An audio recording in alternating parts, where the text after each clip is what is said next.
Hey everybody, Frank Chen here with REIClub.com, only site you'll need as a real estate investor. Today I got a quick video for you on for sale by owner open houses. Now hosting an open house is really just a great way to effectively market and sell your investments. Now if you're attempting to sell your investment by yourself without the assistance of a professional real estate agent, then you really need to keep a few essential open house do's and don'ts in mind to really make sure that your open house is successful. Now like all my videos, everything that I talk about I include in the description below. Simply click show more and you can follow right along.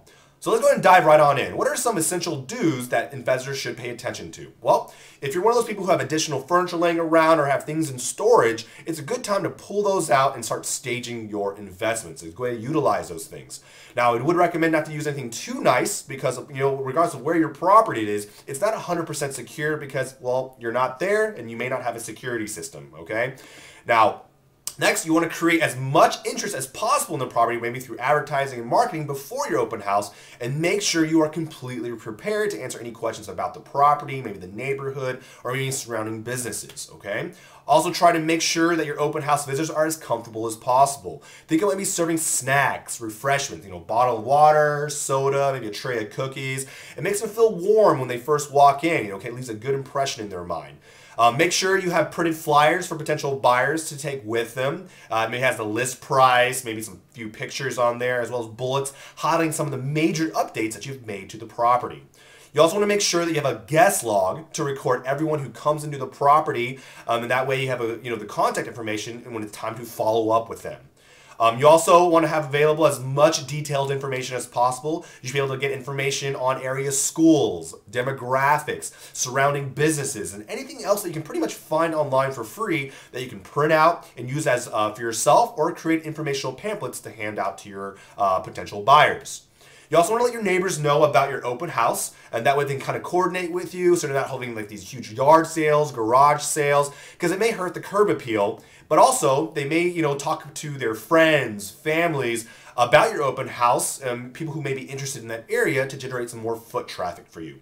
But what's most important is after your open house, always follow up with those potential buyers through that contact list once they've signed in, okay?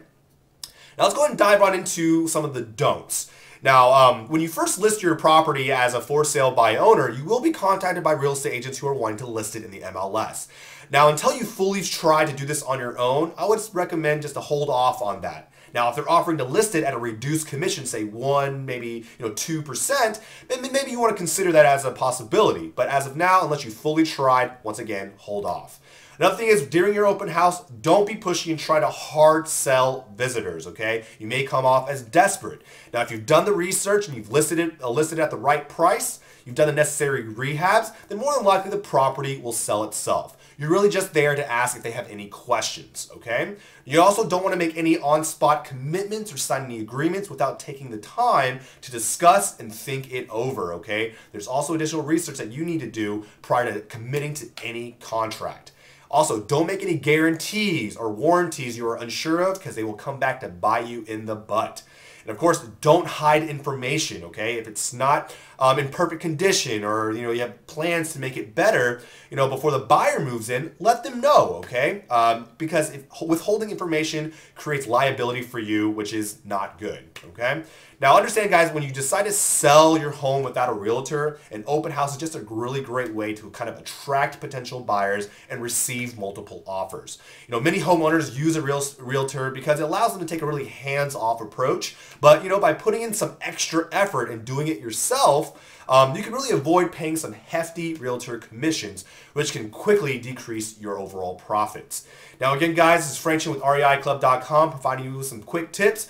Please take the time to leave comments below about what you thought about this video. Click the like button because it really does help us out. But most importantly, go ahead and subscribe to our YouTube channel if you haven't already so we can keep you informed when brand new videos are posted every week. As usual, thank you guys so much for your time, your continued support, and I do look forward to talking to you next week. Take care, good investing, and bye-bye.